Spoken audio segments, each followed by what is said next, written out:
Diara puxou e eu falei, meu Deus.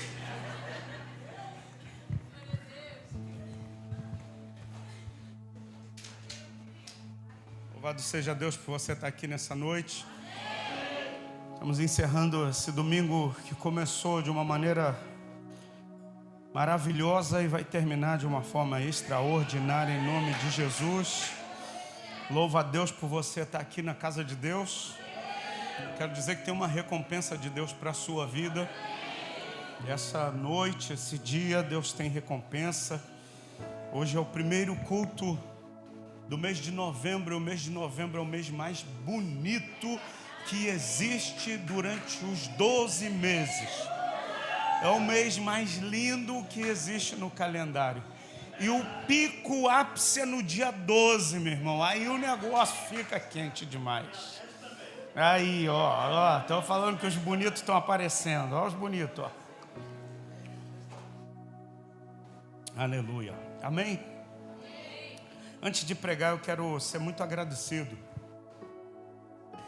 Hoje a gente inaugurou, depois de 21 anos de ministério pastoral, eu e Cristiane fomos ungidos no ano de 2004. Para ser mais preciso, no dia 12 de junho de 2004, todo mundo comemorando o Dia dos Namorados e eu casando com Jesus e com o ministério.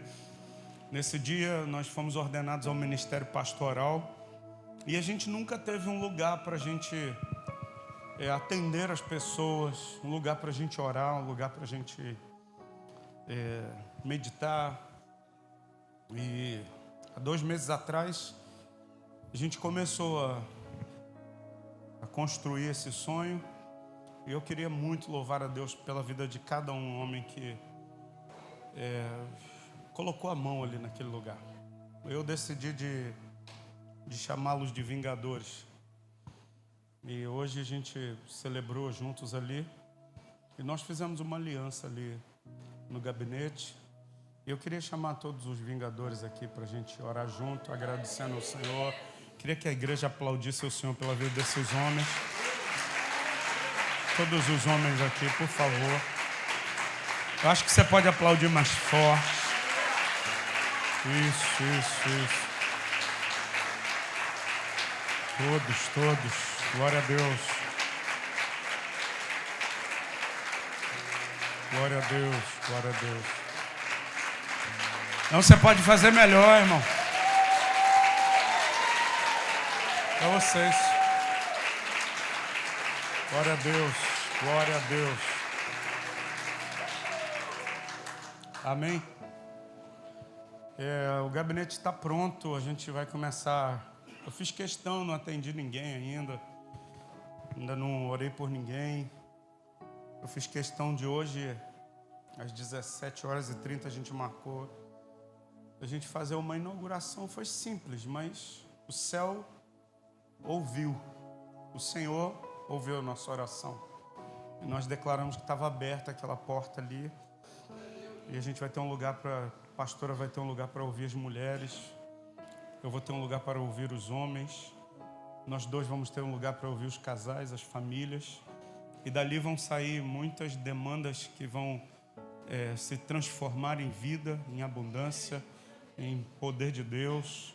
Dali vão sair projetos lindos, dali vão sair empresas, dali vão sair casamentos, dali vão sair decisões importantes na vida, dali vão sair demandas importantes da vida da igreja.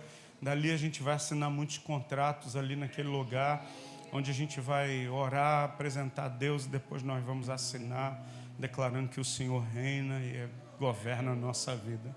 Amém? Você que não esteve na obra, mas você carregou um saco de entulho.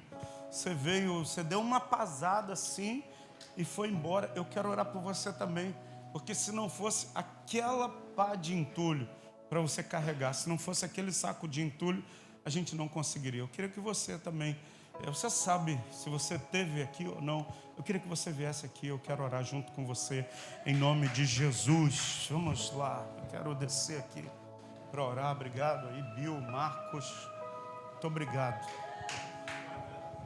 Glória a Deus. Eu dei nome para cada um deles, mas esse é muito particular, esse é um papo muito nosso lá dos Vingadores. Mas esse sujeito aqui tem algo para falar conosco. Não, tem não. Eles chamam todo mundo de vida. E assim, todos nós aqui estamos muito apaixonados pela vida do Zinho, pelo que ele representa para nós. E ele me deu uma lição muito grande hoje à tarde. Talvez ele não saiba, mas hoje à tarde a gente esteve ali fazendo a inauguração. E ele pediu a palavra, ele falou algo que assim me deixou muito tocado por Deus. Me senti muito amado, muito querido. Eu falei, Zinho, acho que você vai falar na igreja. Ele falou, não, pastor, é melhor não. Eu me emociono. Já tá já? Mas ele vai dar uma palavra aqui com a gente, em nome de Jesus. É o líder dos Vingadores. Eu quero agradecer a Deus.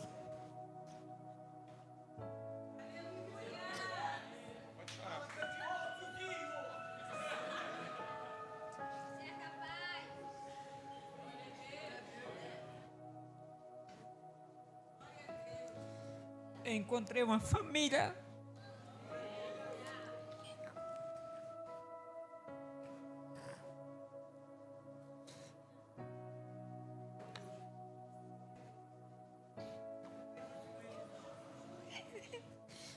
passei por muito momento difícil na minha vida.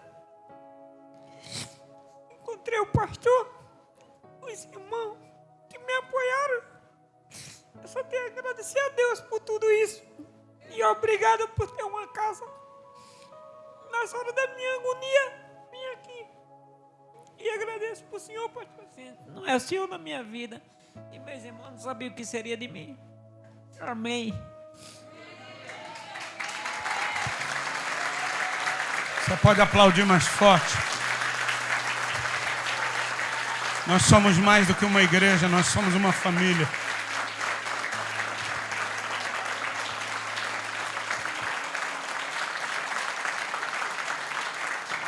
Eu queria que você ficasse em pé. Se você não sabe, o Zinho é um profissional da construção civil do mais alto calibre. Muito capaz no que faz. Muito caprichoso no que faz.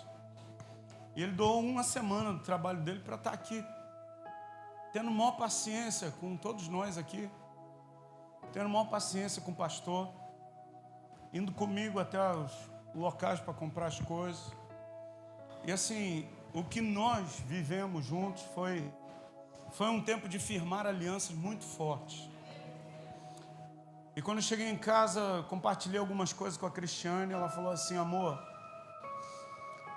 é Deus que está gerando fé no nosso coração. Porque a gente fez aquele gabinete, quando eu conversei com o Zinho, ele falou assim, pastor, eu acredito que no mínimo, o senhor esteja gastando aí para fazer essa sala entre 5 e 6 mil reais. A gente já passou desse valor. Só que a gente não tinha esse valor. Só que a gente não tem esse valor. Pastor, como fez? Por causa de uma palavra chamada aliança.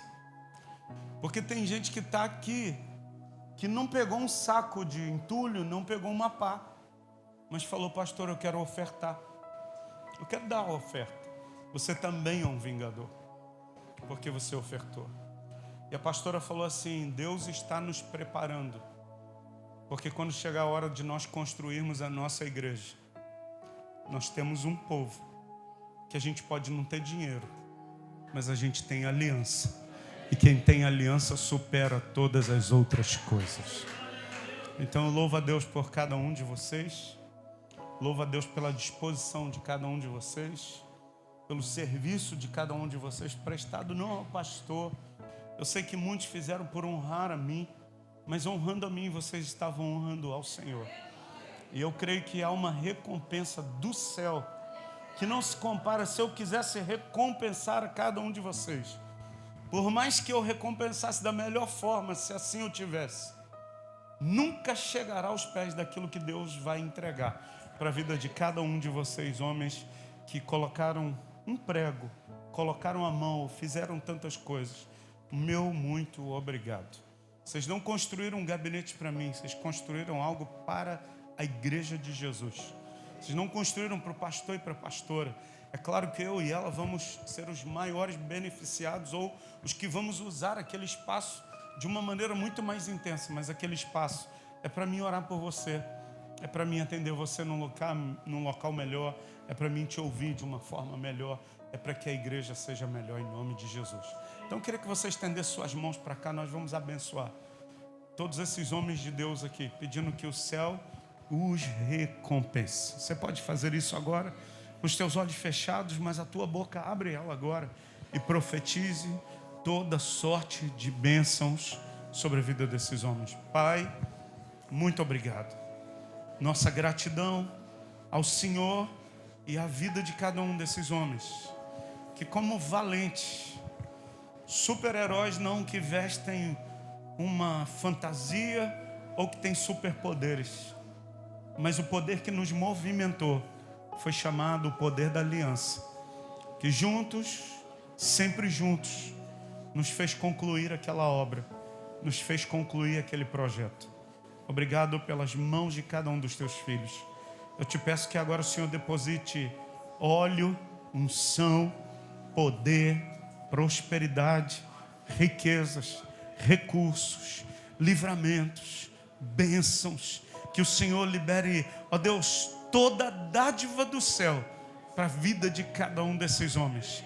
E como o Zinho falou, nós não somos uma igreja, nós somos uma família. E nós te agradecemos porque a família hoje, ó Deus, está inaugurando mais um espaço para ser útil e para o crescimento do corpo de Cristo. Oramos gratos e fazemos isso em nome de Jesus. E se você concorda comigo, diga amém e dê um aplauso bem forte ao nome do Senhor pela vida de todos esses homens. Muito obrigado, muito obrigado, muito obrigado, muito obrigado. Deus abençoe. Glória a Deus. Abra a sua Bíblia.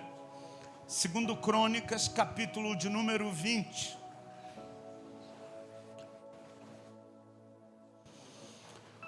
Segundo livro de Crônicas, capítulo 20. Eu estou com vontade de pregar. Esse amém diz que você não quer me ouvir, mas ainda assim eu prego. Verso de número 1. 2 Crônicas, capítulo 20, verso 1.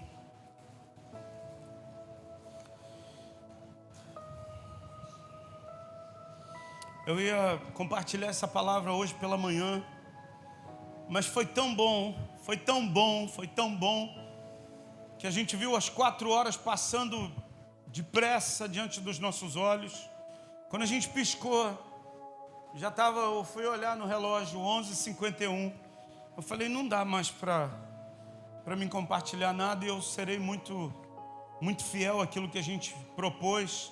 Eu não ia ultrapassar o tempo para você atrasar o seu almoço, e eu deixei para falar dessa palavra nesse culto da noite. 2 Crônicas, capítulo 20, verso número 1. O texto sagrado diz assim: depois disto, os filhos de Moabe, os filhos de Amon, com alguns dos meunitas vieram a peleja contra Josafá. Depois disso, alguns dos filhos de Moabe, dos filhos de Amon, com alguns dos meunitas vieram a peleja contra Josafá. Contra a peleja, ou contra a guerra, ou contra a batalha. E aí o verso 2 diz: grande multidão. Então vieram alguns que avisaram a Josafá, dizendo: grande multidão vem contra ti, da além do mar e da Síria, eis que já estão em Azazon Tamar, que é em Guede. Então Josafá teve o quê? Medo. Josafá teve medo e se pôs a buscar ao Senhor e apregoou um jejum em todo Judá. Judá se congregou para pedir socorro ao Senhor. Também de todas as cidades de Judá veio gente para buscar ao Senhor. Pôs-se Josafá em pé na congregação de Judá e de Jerusalém na casa do Senhor, diante do pátio novo, e disse: Ah, Senhor, Deus dos nossos pais, porventura não és tu Deus nos céus? Não és tu que dominas sobre todos os reinos dos povos? Na tua mão está a força e o poder, e não há quem te possa resistir. Porventura, ó nosso Deus, não lançaste fora os moradores dessa terra aqui diante do teu povo de Israel, e não destes para sempre a posteridade de Abraão, teu amigo? Habitaram nela e nela edificaram um santuário ao teu nome, dizendo: se algum mal nos sobrevier, espada por castigo, peste ou fome, nós nos apresentaremos diante desta casa e diante de ti, pois o teu nome está nessa casa, pois o teu nome está... Olhe para o seu vizinho e diz: o nome dele está nessa casa. Diga: você carrega o nome dele. A casa não é essa alvenaria, a casa é você. A casa não é esse espaço aqui, a casa é você. E o texto vai dizer: e clamaremos a ti na nossa angústia, e tu nos ouvirás e livrarás.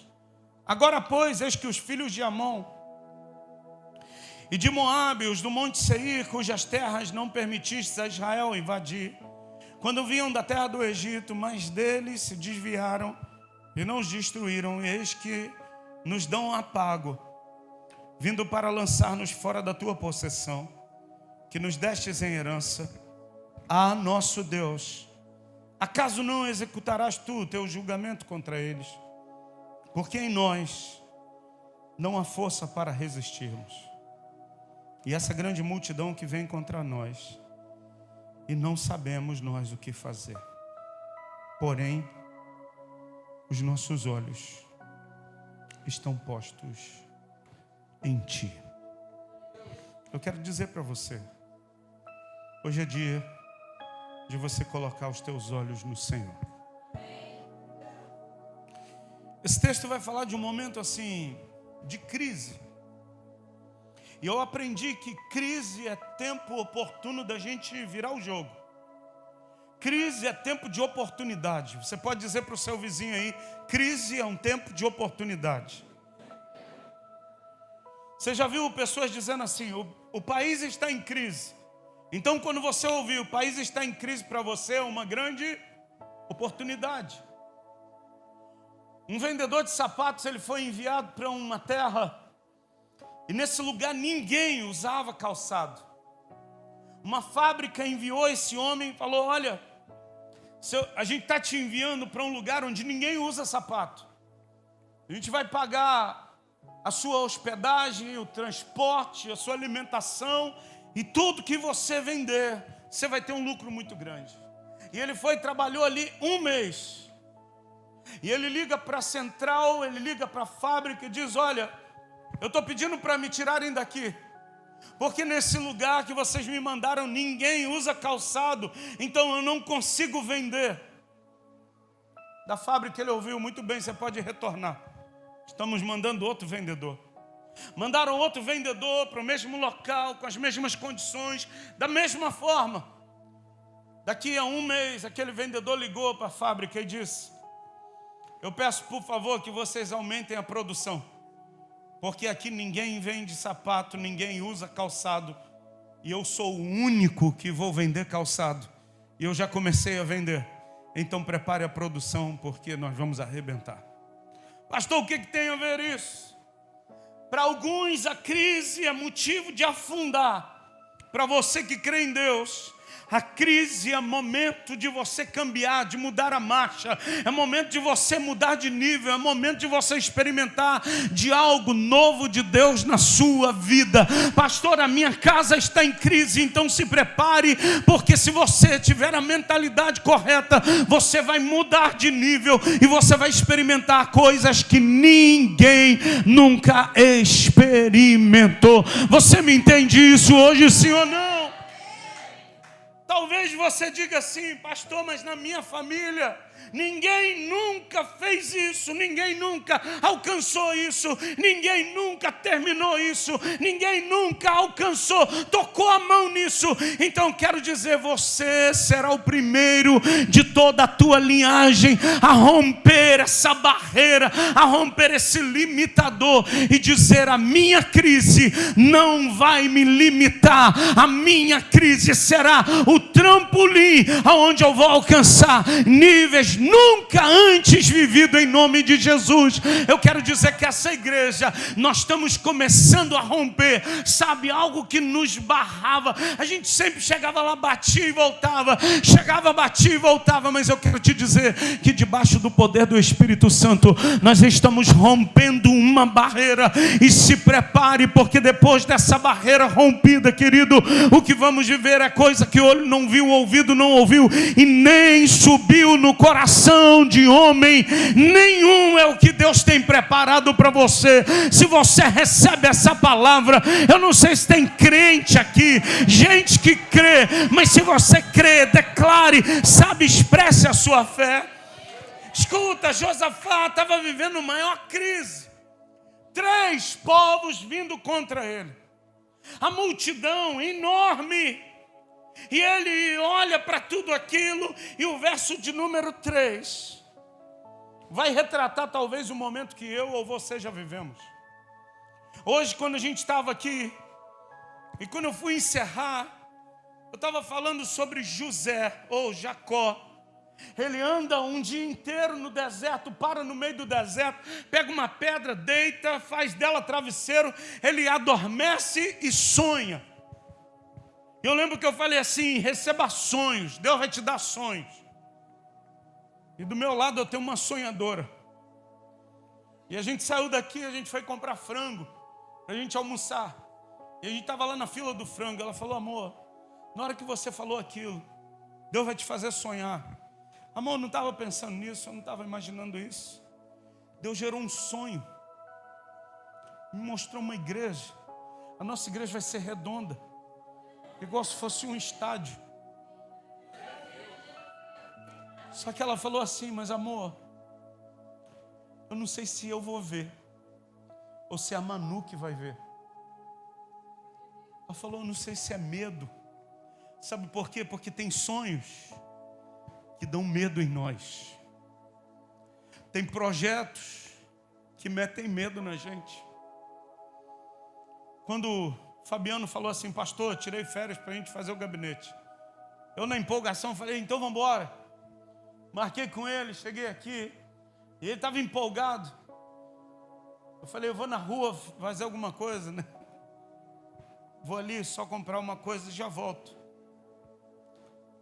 Quando eu fui na rua, eu falei: cara, eu vou voltar e vou falar para o Fabiano cancelar. Quando eu voltei, irmão, metade da parede já estava tudo destruída. E o Hulk estava lá. Aí, pastor, está quase tudo pronto. E deu um medo, Fabiano. Deu um medo porque na hora que eu fui na rua, eu comecei a fazer conta. Eu falei: cara, eu vou gastar no mínimo aí uns 5 mil. Mas eu olhei na conta, não tinha 5 mil. Olhei para as possibilidades, não tinha 5 mil para entrar. Eu falei: como é que vai ser? Escuta, talvez você esteja me ouvindo e você olha para a tua conta e diz: que medo. Você olha para alguns projetos e diz: que medo. Você olha para a inscrição do vestibular e diz: que medo, não vou mais fazer. Você olha para a inscrição do concurso que você se inscreveu e diz: que medo, não vou mais fazer. Você olha para o novo trabalho, a porta que abriu, você diz: que medo. Você olha para o papel do contrato que colocaram diante de você, uma oportunidade, você diz: que medo. Você olha para uma chave de um estabelecimento, alguém dizendo: olha, eu estou te entregando esse estabelecimento, e você diz: que medo. E eu quero dizer para você, o problema não é a gente ter medo. Josafá, diz a Bíblia, ele teve medo. Então Josafá teve medo. O problema é o que você faz com o teu medo. O que você, sabe, tem produzido com o teu medo? O teu medo, número 1, pode paralisar você. O teu medo pode fazer você se trancar no quarto e ficar lá, não vou sair daqui. O teu medo pode fazer oportunidades passarem diante dos teus olhos, outros agarrarem ela e você ficar com o dedo na boca chupando. O teu medo pode fazer a faculdade só ser um sonho. O teu medo pode ser a empresa não sair do papel. O teu medo, sabe, pode ser a carreira ficar travada. O teu medo pode ser, sabe, um casamento interrompido. Mas ou você pode pegar o teu medo e transformar ele, sabe em quê? Em jejum e oração. E eu quero dizer para você, pastor, por que o dia do jejum? Por que jejum e oração? Porque quando eu estou com medo, eu transformo o meu medo em uma busca ao Senhor. Pastor, o senhor não tem medo? Muitos. Pastor, o senhor não tem medo de nada? É um monte de medo. Só não tem de barata. Igual, vou beber água. Vou beber água.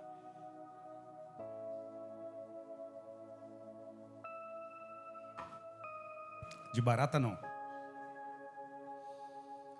Josafá teve medo e se pôs a buscar o Senhor e apregoou um jejum em todo Judá. Pega teu medo hoje e traz o amor de Deus, que a Bíblia diz que o verdadeiro amor lança fora todo medo. Então olhe para quem está do seu lado e diga assim: receba o amor de Deus na sua vida. Receba o amor de Deus na sua vida. Verso 4. Judá se congregou para pedir socorro ao Senhor. Também todas as cidades de Judá veio gente buscar o Senhor. E Josafá se pôs em pé na congregação de Judá e de Jerusalém, na casa do Senhor, diante do pátio novo, e disse: Ah, Senhor, Deus dos nossos pais. Aqui Josafá começa um tempo de oração. Aqui Josafá, ele se pôs a buscar a Deus. E ele começa a orar, e a oração dele, ele começa a expressar quem Deus é para ele. Deixa eu lhe perguntar, quem Deus é para você? Quem é Deus para você? Sabe, é uma pergunta que talvez pareça ser tão óbvia. É uma pergunta que talvez pareça ser tão boba de responder. Deus é o meu pai. Eu já vi gente dizendo assim: pastor, Deus é o meu pai, mas o que ele mais sofre é de uma carência paternal. Então ele expressa com a boca, mas ele não crê com o coração. Ah, Deus é o meu supridor, Ele é o Jeová Jireh. Mas quando ele passa necessidade, ele não vai até o pai dizer: tu é o meu supridor, tu é o meu provedor, estou passando por isso, eu confio em ti. A gente expressa. Isaías vai dizer: vocês me honram com os lábios, mas o coração de vocês está longe, está distante. Escuta, não basta eu falar, eu preciso crer com o coração. Olhe para o seu vizinho e diz assim: há uma fé, que ela é uma fé segundo o teu coração. É uma fé no coração. Como? É quando eu creio. É quando a minha boca confessa aquilo que o meu coração, ele crê. A Bíblia diz: a boca fala do que o coração está cheio, Enzo. Pare perto de alguém com fé. O mundo está caindo, desabando. E não é palavra de positivismo. Vai dar certo. Não, esquece. Não é coach. Não. Respeito quem faz isso. Escuta, chama fé. Firme fundamento de coisas que se esperam. Convicção de fatos que não se veem. Fé. Fé. Pastor, o que a crise produz? Número 1, mudança. Número 2, fé. E eu quero que você saia desse culto crendo, confessando e se posicionando da maneira que Deus quer que você viva. Pastor, e vivendo assim, vamos ler o texto. Josafá começa a orar. Ele diz: Senhor Deus dos nossos pais, porventura não és tu Deus no céu? Ele faz uma pergunta. Não és tu que dominas sobre todos os reinos dos povos? Primeiro ele vai falar da instância celestial.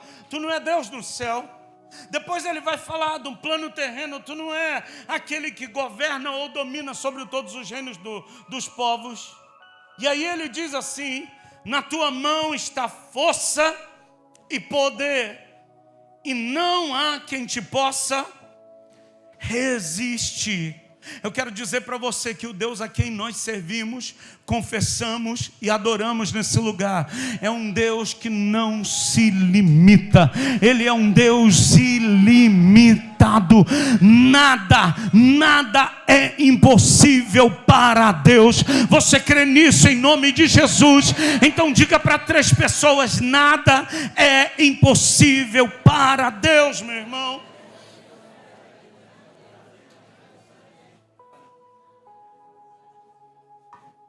Aquela porta se abrir, nada é impossível. Aquela doença ser curada, nada é impossível. Aquele casamento que estava desfeito ser reatado, nada é impossível. Aquele filho que estava distante voltar, nada é impossível. Nada é impossível para Deus. Você sai daqui hoje confessando isso: nada é impossível para Deus.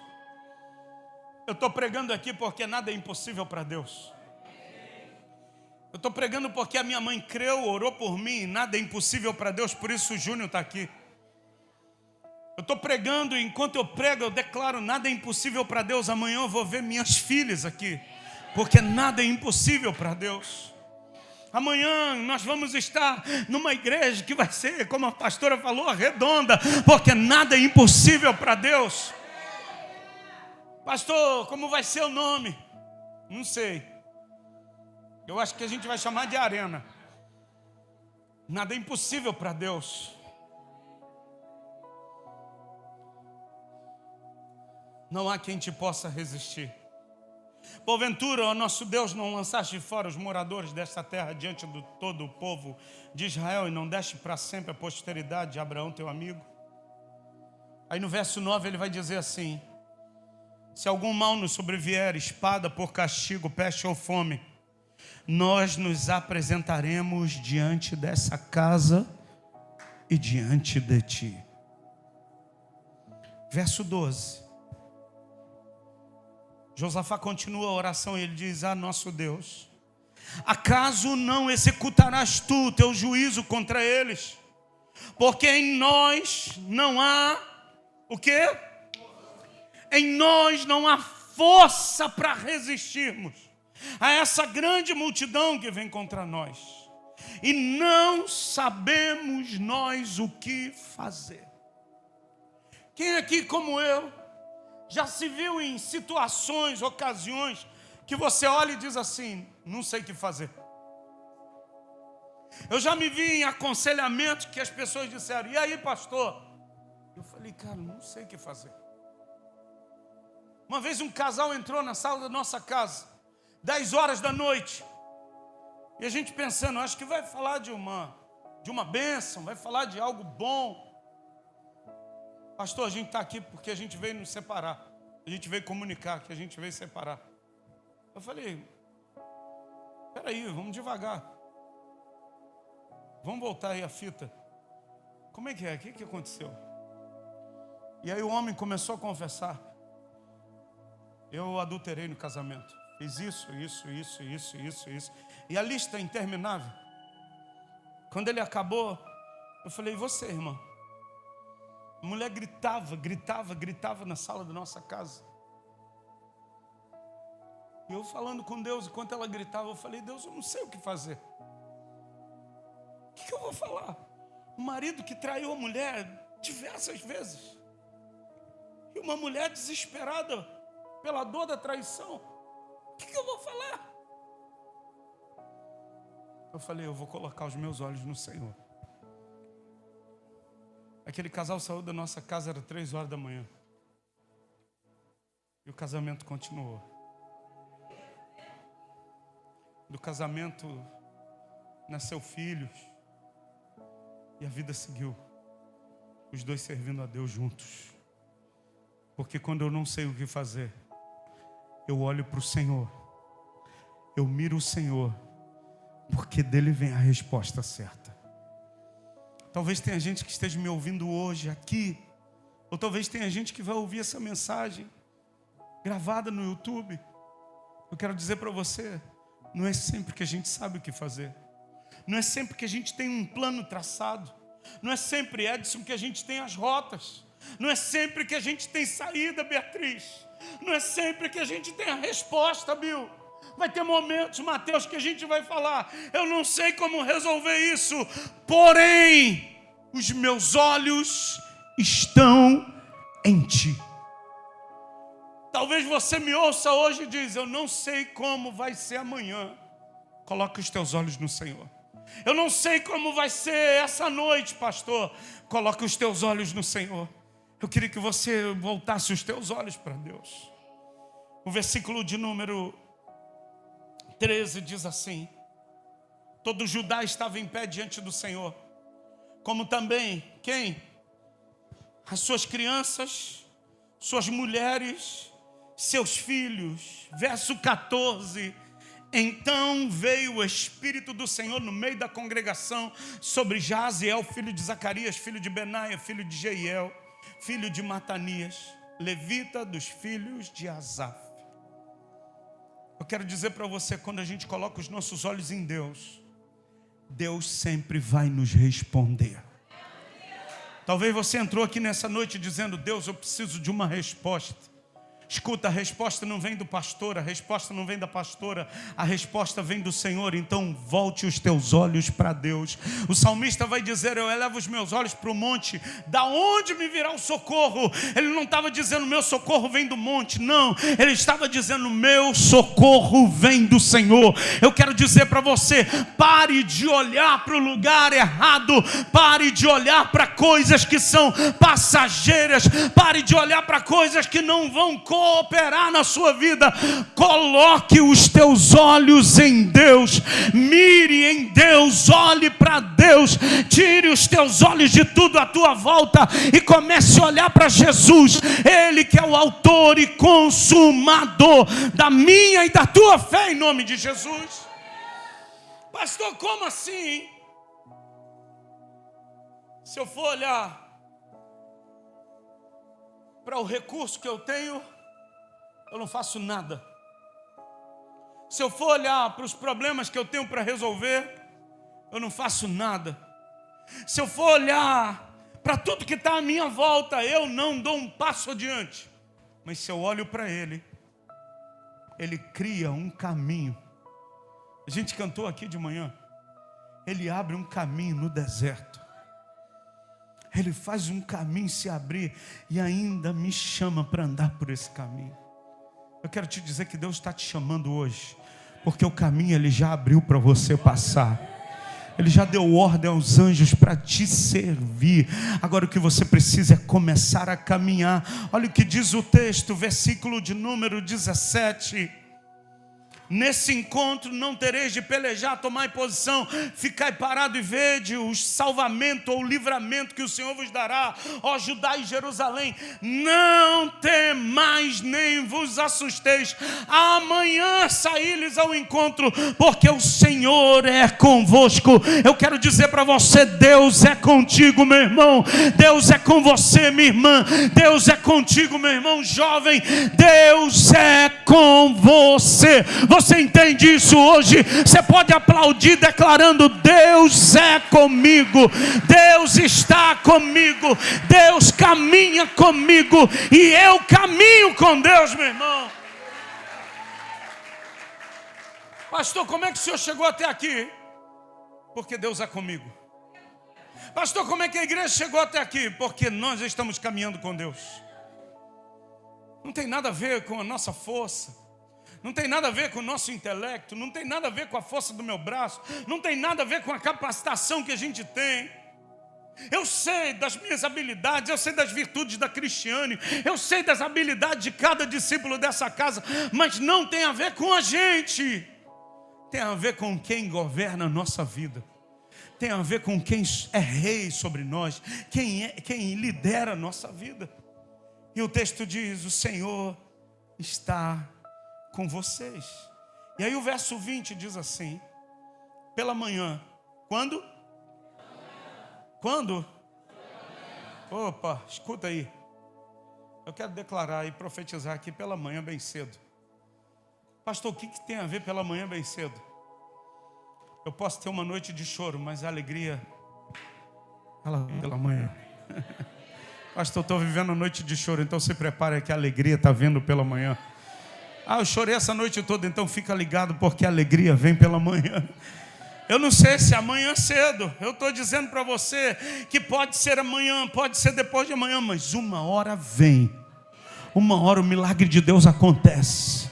Uma hora Deus ordena a bênção, uma hora um milagre vai acontecer na sua vida. E o texto diz: pela manhã cedo se levantaram e saíram ao deserto de Tecoa. E ao saírem eles, pôs-se Josafá em pé e disse: ouvi-me, ó Judá, e vós, moradores de Jerusalém, crede no Senhor vosso Deus, e vocês estarão seguros. Crede nos seus profetas e prosperareis. Eu quero dizer para você, em Deus você tem segurança, mas quando você crê na palavra profética, você tem prosperidade. Eu posso ouvir um amém seu?